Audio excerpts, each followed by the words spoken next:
Hey there everyone, Afrodo Reviews here, helping you decide, is that book worth reading over second breakfast?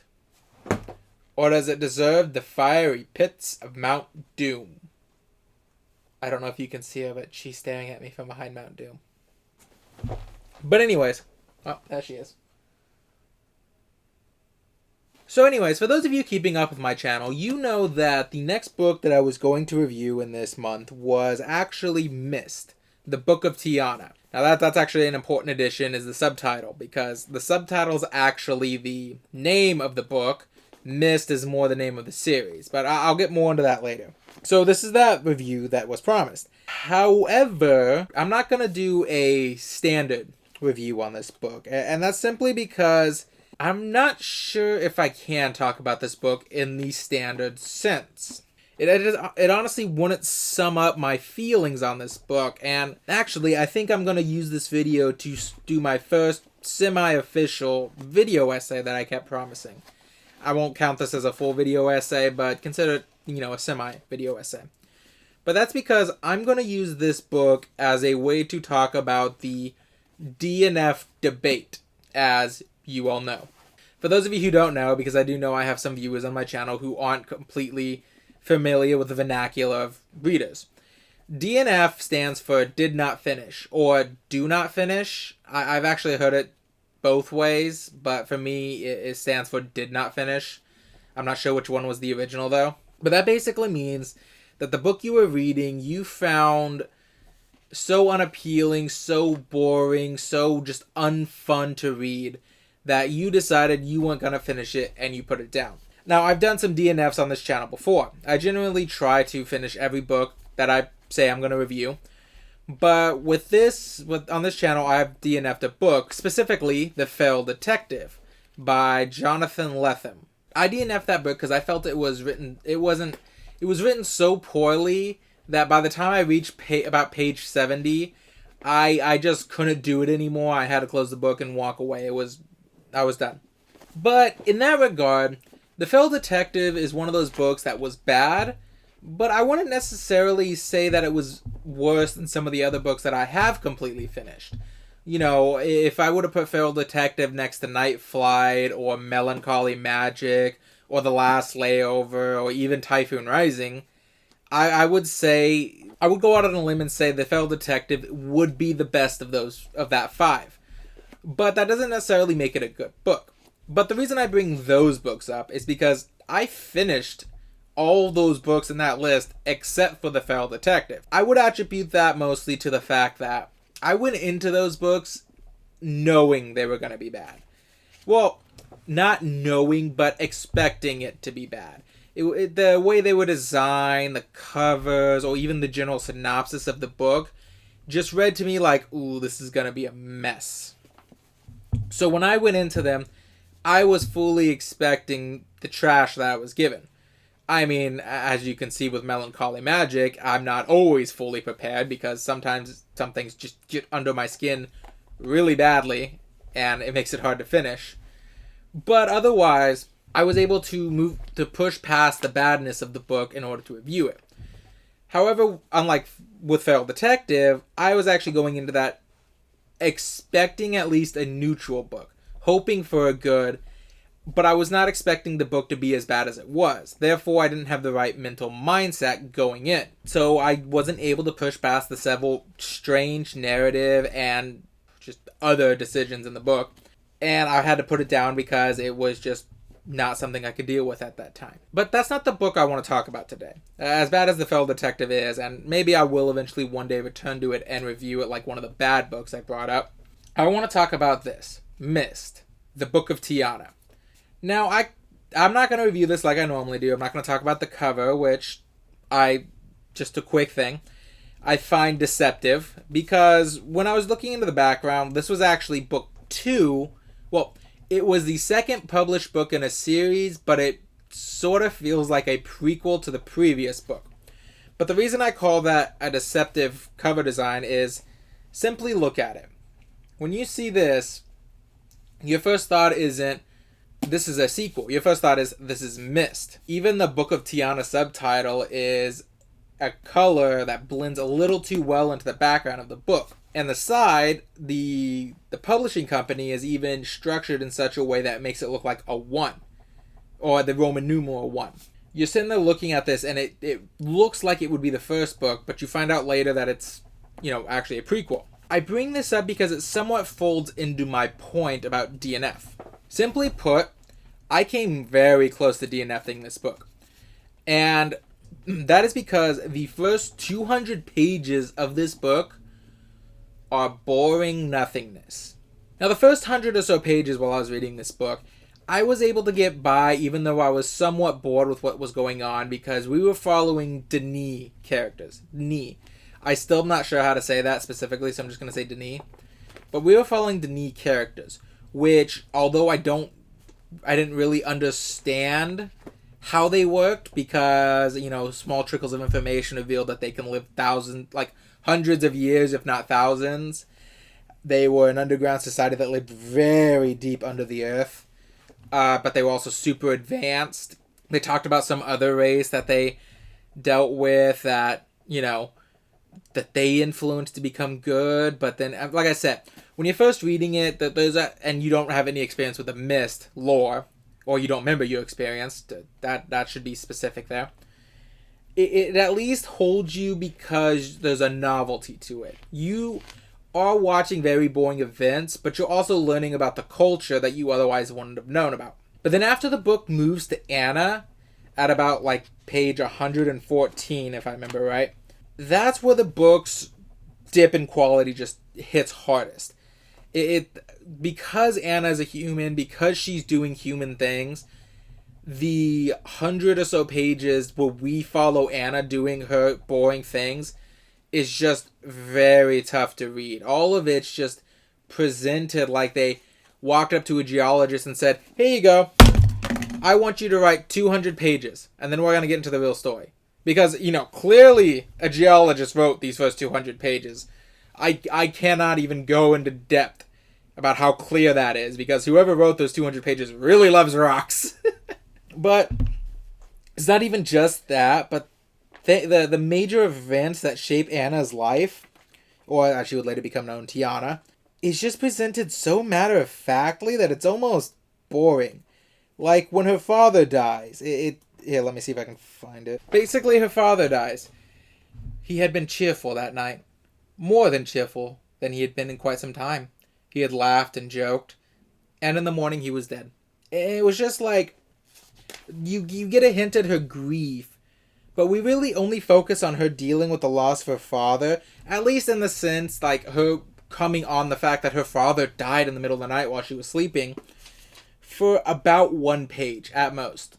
And then it just sort of moves on. The next page break goes straight back to the Denis and their political meetings. And it's just one of those, that was a good way to get us emotionally involved with Anna, show, one of the lowest moments of her life before she gets kidnapped by the Denis. She basically gets kidnapped, guys. Like I said, just those first 200 pages of this book is just, it is so boring that I was going to DNF it. In fact, it was so boring. Okay, here we go. I actually have said this. The best way I can describe these first 200 pages is imagine that it's a gigantic lore dump for the world. It's a lore dump specifically angling towards that specific kind of fan that needs to know everything about the world. And I'm not talking like the kind of fan who needs to know who Darth Plagueis was in depth, what his goal was, what his feats, the great, awful things that he's done in his Sith career in Star Wars. I'm talking the kind of fan who wants to know how Coruscant's stock market works, all the ins and outs, when the market is down, what's the highest selling thing on the Coruscant stock market most often, the common traders in the stock market, that kind of fan. That kind of lore dump for that fan. We're all fans of Star Wars, specifically the first act, where Luke was a space farmer. The minute he left his home world to explore his destiny, I completely checked out. Ultimately, I ended up getting so unimmersed in the book, so unwilling to continue reading it, that I looked it up. I had to just be, maybe I'm missing something. Maybe this is because I haven't, I don't remember playing the game if I have played it, and I'm just not connecting it well, so I'm not having very much fun. That's why I learned, 1, this is a prequel, or the second book published. Again, I'm still kind of confusing the chronology a little. But 2, I read this review. Now, this is on the Goodreads website. This is the second highest review on the site, and it is written by someone named Artemis. I think it's Artemis. Now I think about it, the E is throwing me, but that's not the point. Now, this is basically their review of the thing. I really enjoyed the first Myst book, and was excited to start this one. My high expectations diminished quickly as I struggled through the first 200 pages of the book, where it felt like absolutely nothing happened. However, one thing I learned is that this author clearly was either a geology professor or someone who had a passion for geology, as made evidence by the numerous digging excavation scenes loaded with geological terminology, aka boring. I never played this PC game, so there was zero nostalgia for me to draw upon and give me a chance to recover from the first third of the book with the hopes to salvage an enjoyable experience. My recommendation is to skip the first 200 pages and begin where Anna is captured by the DNF. I'm going to put it right there. I kind of forgot the review kind of repeated what I said.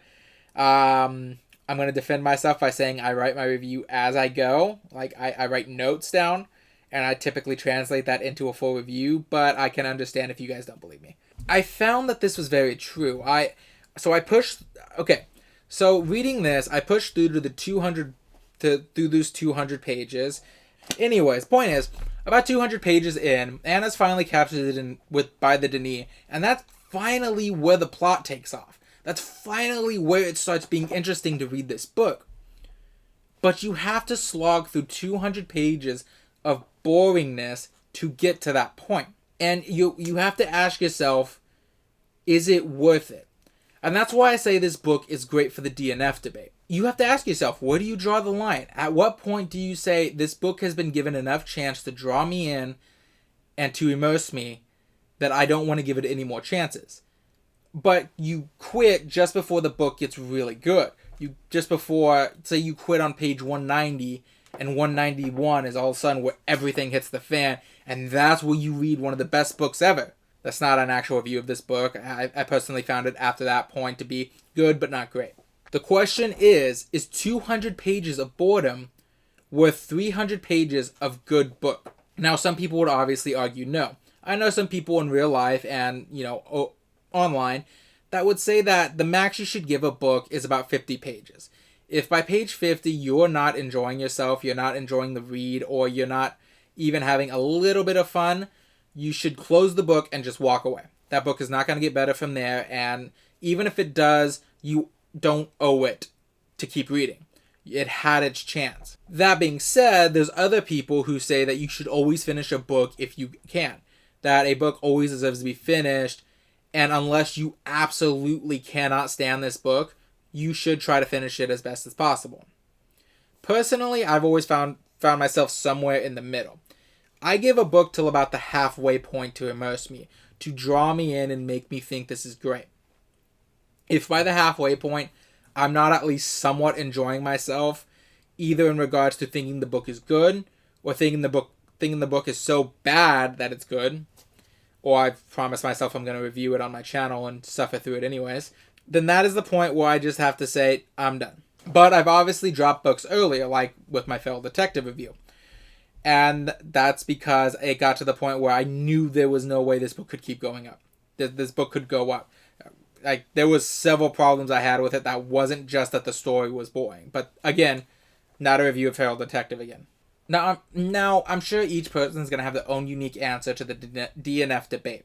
After all, it is our choice how much that we value our time and how many chances we're willing to give a book to draw us in before we say they've lost the chance to be read by us. I mean, unless you live in a capitalist society, then your time is worth about whatever minimum wage is in that state. But that's not the point. So in all honesty, even though we call it the Great DNF Debate, it should probably be more discussed the Great DNF Discussion. Because we're all responsible for setting our own limits within the book. And some of us are willing to go much farther than others. The main thing I want to take away from this book is I want to open a discussion. I want to talk about, is 200 pages of boring reading with 300 pages of good reading?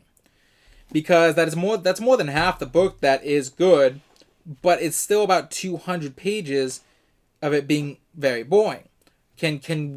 Do I hobble, do I sludge through 200 pages of thick, uninteresting mud so I can run around in fields and have fun? Or do I stop before I go too far in that mud, just turn around and go find a different plane to enjoy? Honestly, like I said, I just wanted to open that debate. I want to have a discussion. Leave your comments down below. Tell me when you think is an appropriate time to DNF a book. When you think that, if you think that something like 200 pages, which is, if I had to do the math, it's like about 40%. Yeah, about 40% of a book is worth being boring if the remaining 60% is great. If you want a genuine review from me that's just real quick, I found that the book was pretty good. However, the first 200 pages of boringness definitely brings it down quite a bit. And I think that's why it would come down to about, a 6 out of 10 in the end for me. Because that first really boring section, like Artemis said on the Goodreads, does enough to sour an experience that it's hard to bring yourself back up. It's like working all day, then coming home and trying to watch your favorite film. You're going to be too tired to really enjoy it. But anyways, I would love to see your thoughts down below. I would love to have discussions with you and, maybe even have a spirited debate. But, otherwise, that's all I have to say. That being said, this has been Afrodo Reviews. And just remember, with every book comes an adventure. And every adventure might be worth having. At what point do we give up?